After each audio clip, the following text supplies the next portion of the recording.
Hello and welcome back to the channel, everybody.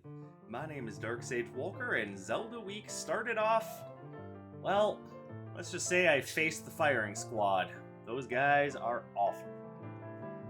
But today we're going to come back and we're gonna hopefully do better. First things first. So we're gonna be looking at the jazz soundtrack. And hey, hang on. Let me take care of just a little issue here.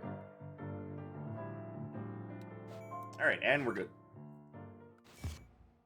So today we are going to be doing Wisdom, which of course is the piece of the Triforce held by Princess Zelda, and of course is the piece of the Triforce that was held by Nehru. Obviously, Furore had the piece known as the Triforce of Courage. So Nehru is going to be the Triforce of Wisdom, which will of course be signified by being blue. And I think we're actually going to do the Patience Robe for once. I almost never use the Patience Robe. This seems like a good time for it. We'll supplement that with the Jeweled Tiara. After all, we are playing as royalty. Now, let's look at what we have to work with. So, there are a series of spells that The Legend of Zelda likes to use, and although there's a number of them, especially if you look at The Legend of Zelda 2, Link's Adventure, there's plenty to choose from there, but let's narrow it down to 4. Obviously, because we start with 4 spells. I know, aren't I a genius? Alright, so, first things first. The spell that's going to be the easiest to define, Din's Fire. Din's Fire takes 2 forms. One, a large, wide-ranging explosion, or, in Super Smash Bros., it's a Delayed Blast Fireball. Now, we don't exactly have a Delayed Blast Fireball here, but I think Bouncing Blaze is about the closest we're going to come. I mean, yeah, I could just go Exploding Fireball, but I'm saving this for something else. Next, we have Furore's Wind, and I think the best candidate for Furore's Wind is Chaotic Rift. Furore's Wind in Smash is a long-range teleport with a hitbox, so obviously we don't get that. But in Ocarina of Time, Furore's Wind is essentially a fast travel option. Either way, the idea is teleportation, and that doesn't get represented any better than with Chaotic Rift. Nehru's Love. Not gonna lie, I almost never used it in Ocarina of Time, so I don't 100% know what it does, so sorry. Now, in Smash, it's essentially a barrier that offers momentary invulnerability and reflects projectiles. Now, I'm not 100% sure what the best way is to define that in this game. I mean, obviously it would be to start with the Mirror Shield, but we only get to start with one relic, normally.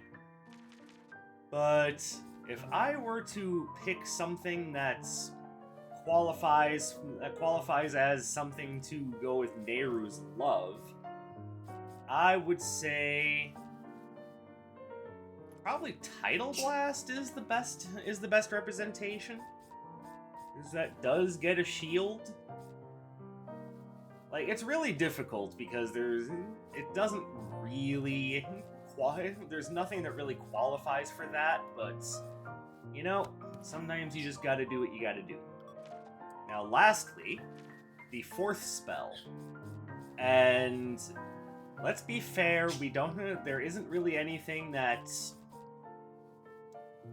qualifies very well for the last one, with one exception. And unfortunately, there's not really anything that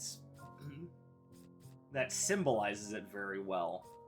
But we know that, for the most part, Zelda has access to the light arrows.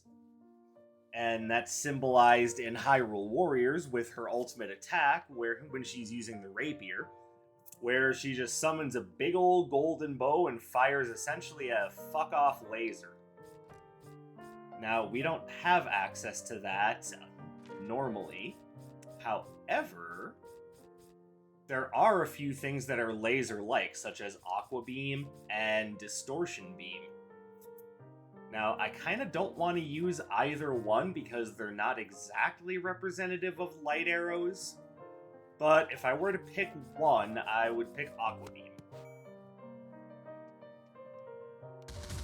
And just like that, we've got ourselves a build.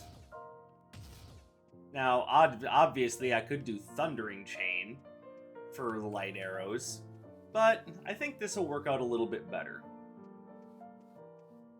And actually, because we are using something as abstract as lights, there's no harm in using Distortion Beam. We'll just go with it. What the hell? And just like that, we have the Wisdom run. And that only took 6 minutes. So sorry to keep you guys waiting. Now, let's go ahead and get ourselves our retro floor plan. And we can be on our way. By the way, those of you who are playing Tears of the Kingdom right now, how is it? What do you think about it? What do you like about it? What do you dislike about it? I'm looking forward to being able to pick it up in the near future. I'm just having to work through balancing my finances, and that is easier said than done.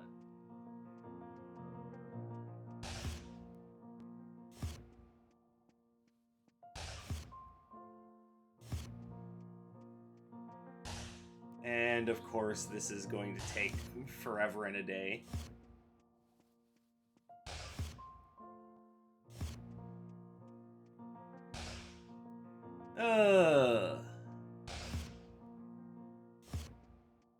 I apologize, everybody. This should not be taking as long as it is.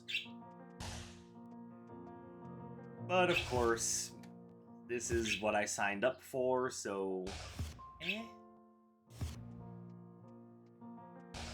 There we go. We obviously want to start with a little bit of extra money.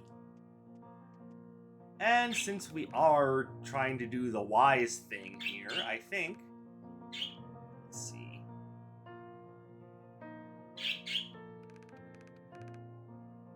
It would be best if we were to start here.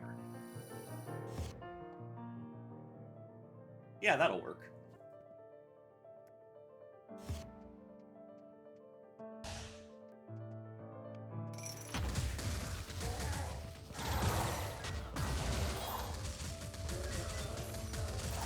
Now, as a character, Zelda's been very interesting, as she's been depicted with a number of different abilities and a number of different competence levels, ranging from Damsel in Distress to essentially Ultra Instinct, which is what I rate that move that she used against the Guardians to protect Link in Breath of the Wild.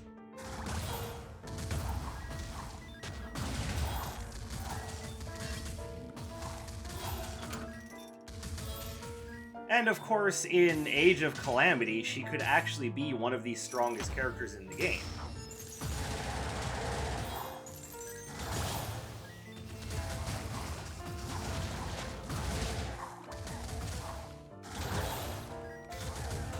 Depending on which weapon set you used for her, of course.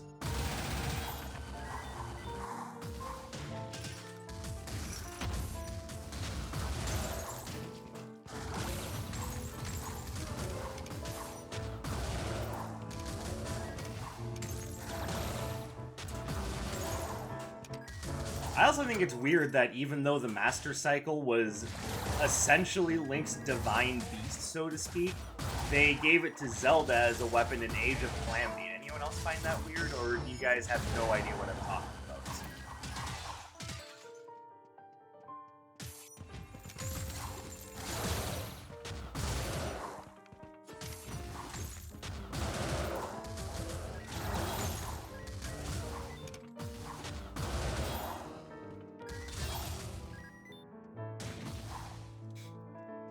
This is kind of the point where I expect a bunch of people to be like, Darkseid, we don't play every Zelda game that comes out, shut the hell up. To which I suppose I would say, alright, fine, I'll just go crawl back under my rock.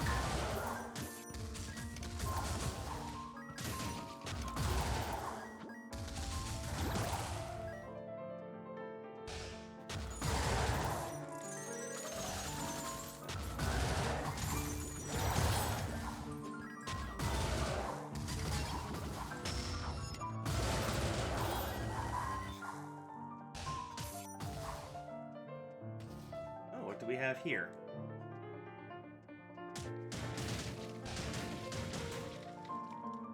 So I would grab the crystalline Balestra. One problem, it's going to be resisted by most of my enemies. That having been said, it's not all that unusual to see Zelda wielding a sword. We saw that she had one in Twilight Princess. And of course in Hyrule Warriors, one of her weapon sets is Rapier, so it's not that unusual to see her with a sword, it's just I don't necessarily want that weapon. And I am going to grab this because we need something to...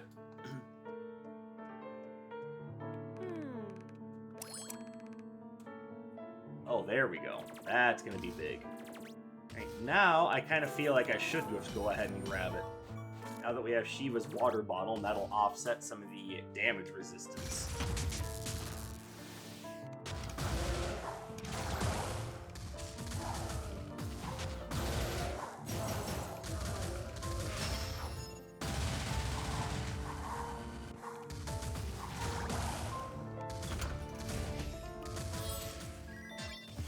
Alright, and we're off.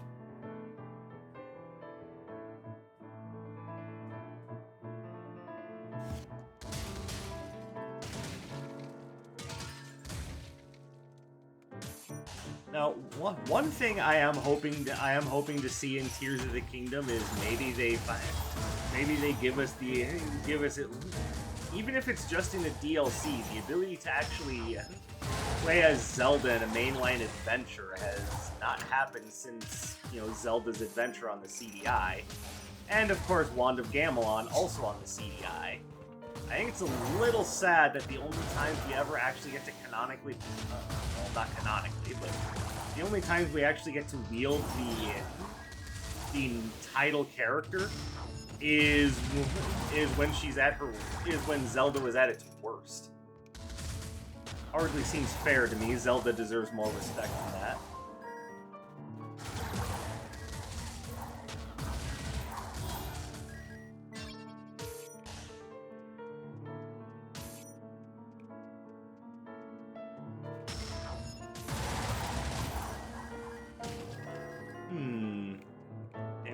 Plenty of money to play around with, so let's grab that. We have a 5% evade chance, so that probably isn't going to be too useful.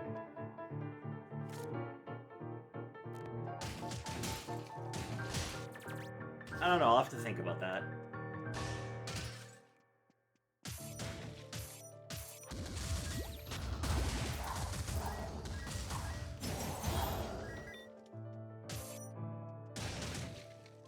We can upgrade that. I think it's strange that we're being offered so many water-based Arcana when water is the thing that we should be staying away from in this run.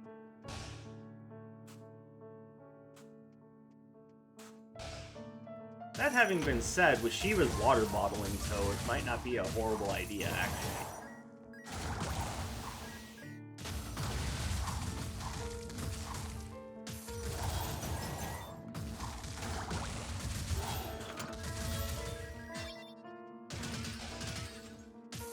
And do you have anything I want? I don't necessarily want to increase store prices yet. Not really, actually.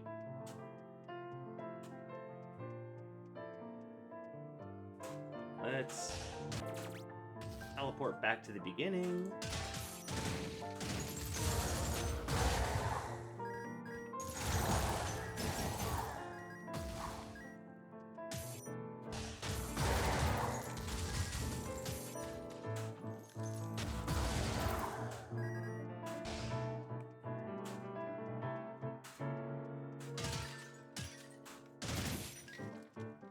On the point of Tears of the Kingdom, I was just reading an article stating that somehow or another, all the digital copies of the game sold out within 24 hours.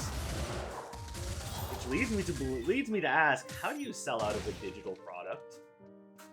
I know that leads me to believe, though, that what they're talking about is like those digital download cards, like they sold out of those in stores.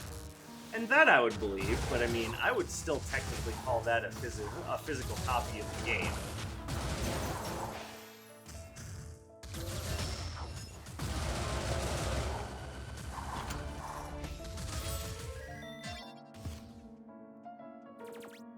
Right, yeah, I am gonna grab it.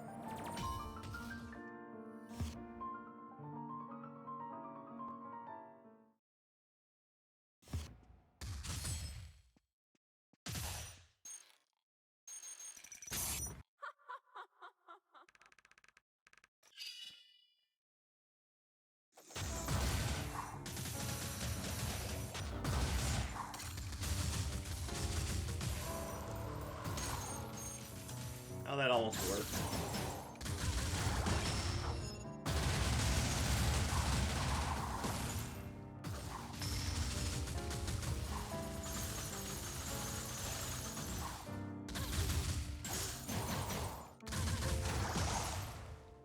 Alright, there we go. Hey, Tracer Barrage. Is there a reason for me to grab that? Probably.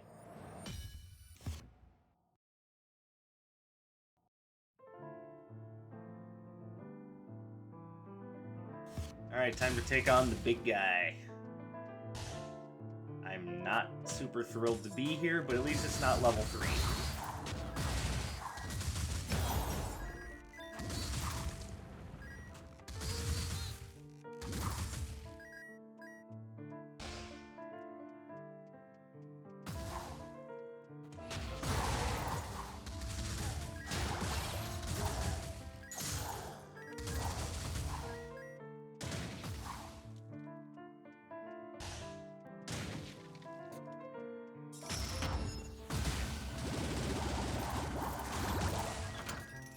Ah, that was nice and easy.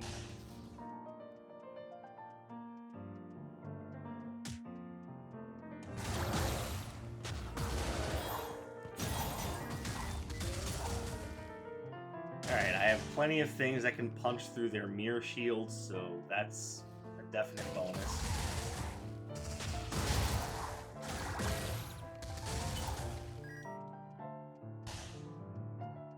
We know Nocturne is here, so if we want to try to grab something that, you know, isn't necessarily water-based to help out on the next floor, that would be wise. Oh my god, he's playing the Triforce of Wisdom, he said it.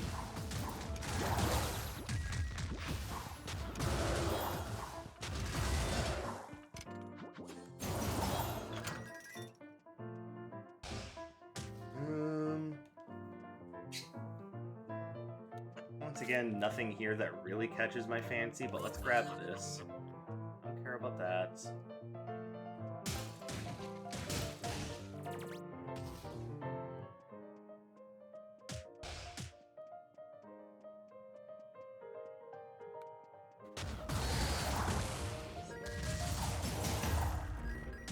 Ow. Okay, admittedly, that was kind of stupid. You don't hang around while golems are trying to punch you in the face. If only I had the Dominion Rod.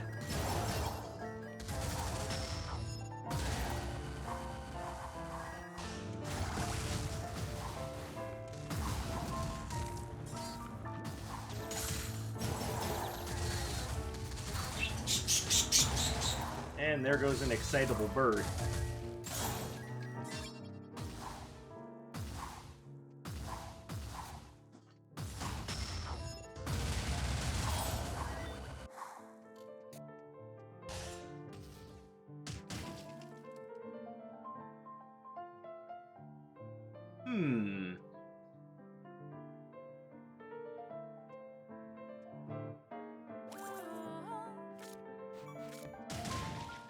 Alright, let's give this to Nocturne and see if he gives us anything particularly interesting.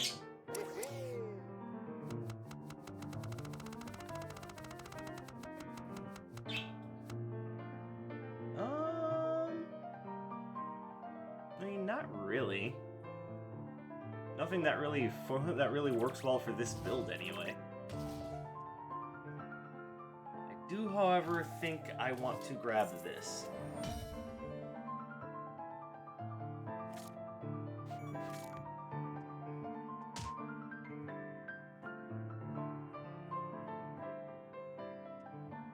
Trying to think, how do I want to set this up? Like, do I want to hang on to Tracer Barrage? Actually, I think this one time I'll let it go.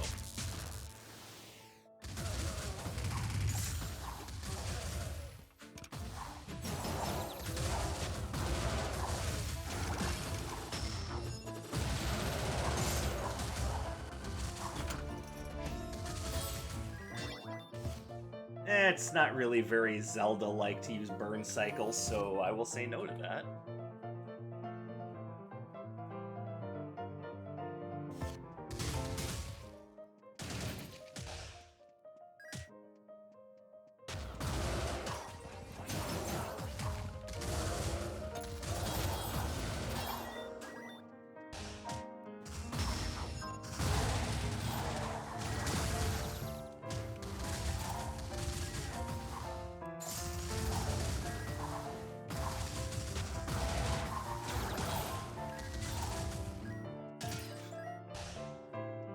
So far, this run is going just fine. Mentis Imperium is interesting, but I think ultimately I'm gonna have to say no to that.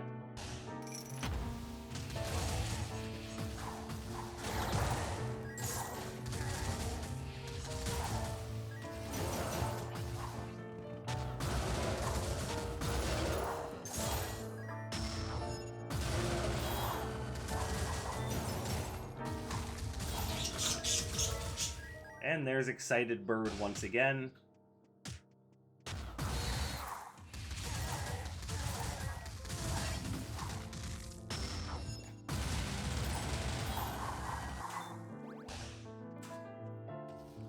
I guess I can't blame him, he just wants to get in on Zelda Week 2.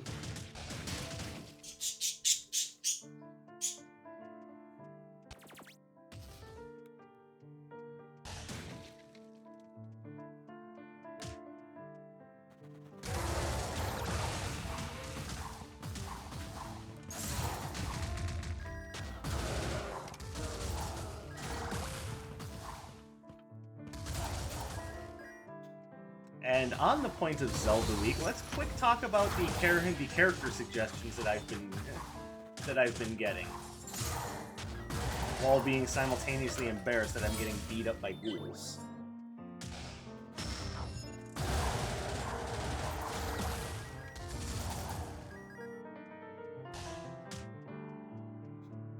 So right now, the two suggestions that I've gotten are... they're not the deepest of cuts, but they are interesting. Right now, I've gotten the suggestion to do a theme run for Tingle, and a theme run for Navi. That's one that I didn't expect to see coming.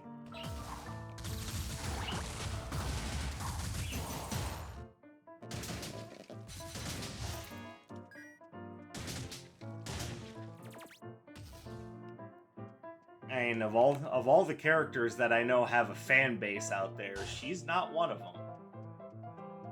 Though, even though she was loud and really demanded a lot of attention from you, I don't think she's as much of a loud attention grabber as Pi.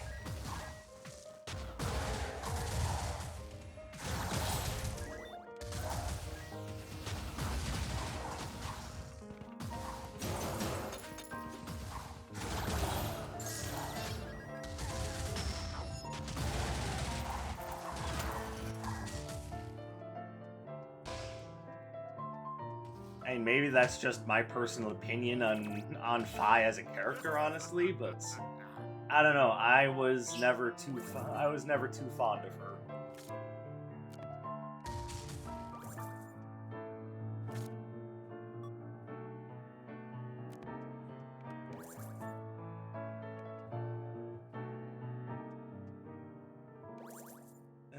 Okay, nothing else there I want.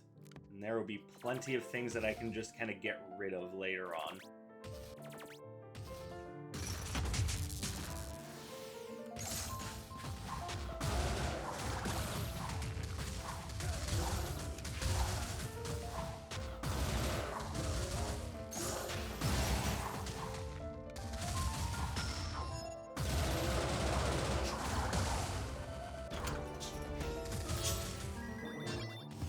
And I will say that the Vampire's Eyeglasses are kind of a waste on this build, but it could also be very much be worse.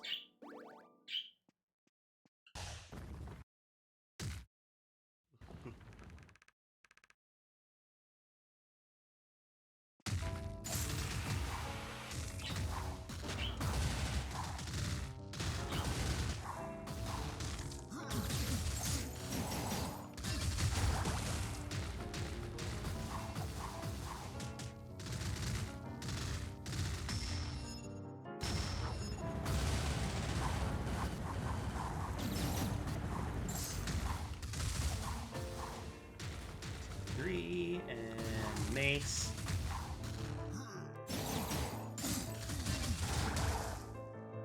There we go.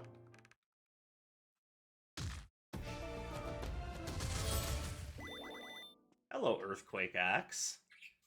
Again, that's not a very, like, Princess Zelda maneuver there, but it's not bad.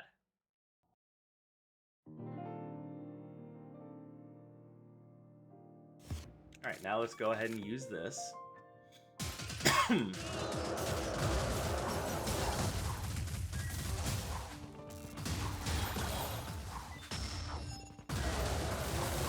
Okay, well, we managed to aggro 3 groups of enemies all at once. Beautiful.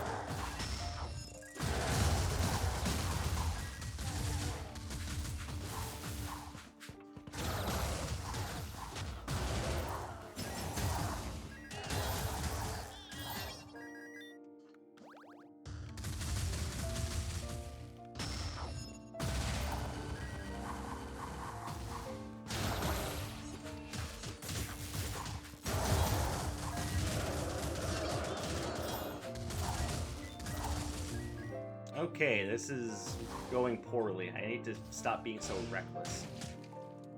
Look at all that electricity! And still nothing that's really a light arrow.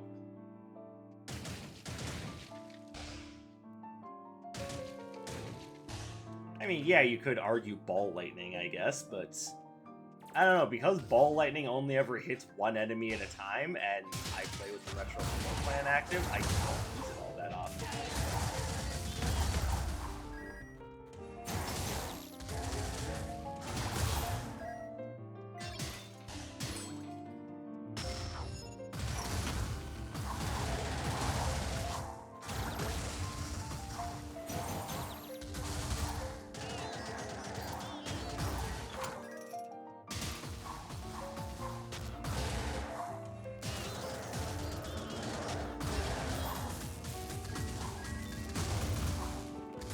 Dare you?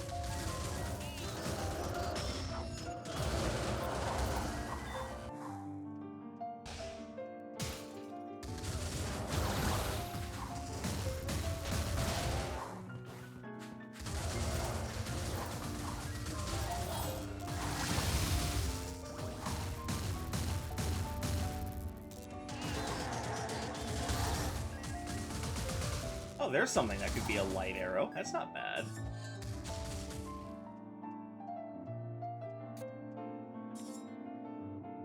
Yeah, what the hell? Let's grab it. That'll come in useful later.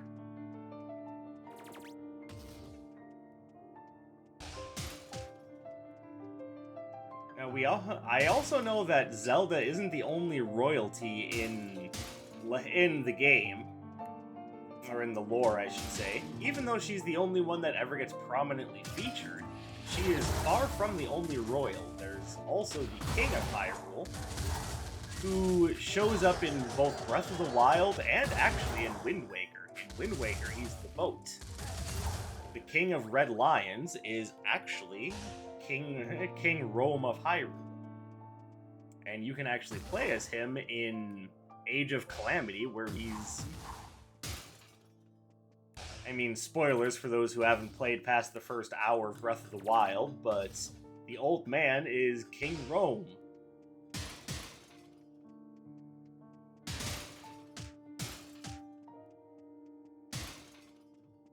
If you've never played Breath of the Wild, I'm sorry, but trust me, you weren't missing out on anything.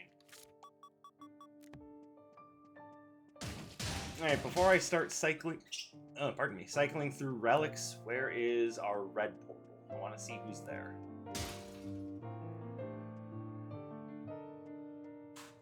There's actually nothing here I want. All right, so now let's drop this, and we will grab the Paralytic Venom Stone. I do not want anything else here. But let's grab that. Oh, I do want the Amulet of Sundering. So let's go ahead and get rid of this. Actually, that synergizes well with the Vampire's Eyeglasses. Even though those are kind of... screw it.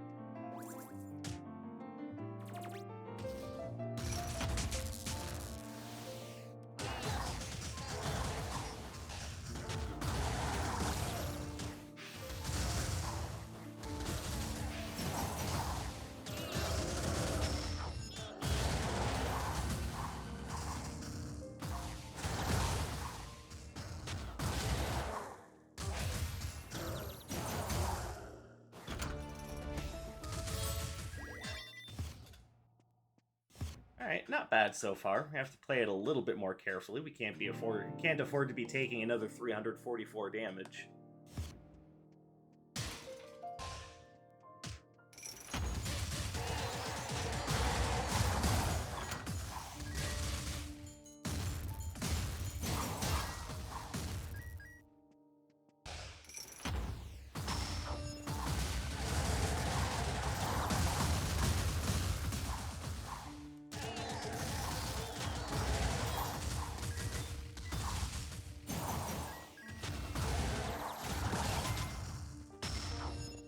Oh, we might be in trouble.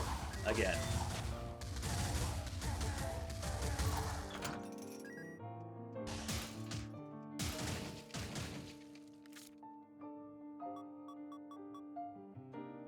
I mean, it's temporarily useful. I'll hang on to it.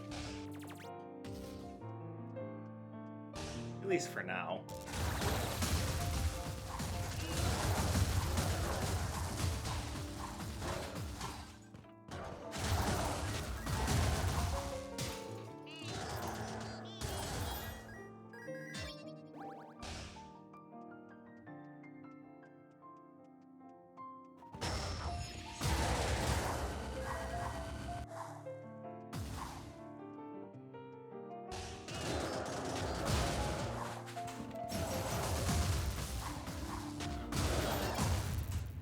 Wow, I am just awful at this game. So somehow that's 2 losses in a row for me. I'm in a funk. On Zelda Week, of all things. You'd think I'd be doing great on Zelda Week. Apparently not. Oh boy. Alright, I need to get my head back in the game. My goodness. Alright, well, that's 2 losses in a row. I am not going to scrap the recording because overall I still think the run was fun, but clearly things are not going the way that we intended.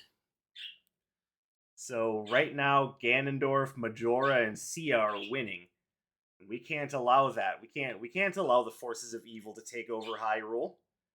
Ironically, the next run that we're doing is going to be for the Triforce of Power. Watch that be the run that I win. So I guess we'll see what happens. But for now, I thank you guys very much for watching. I hope you have a fantastic day or night wherever you might be. Don't forget to drop in some suggestions for characters you'd like to see me do a theme run on for Zelda Week.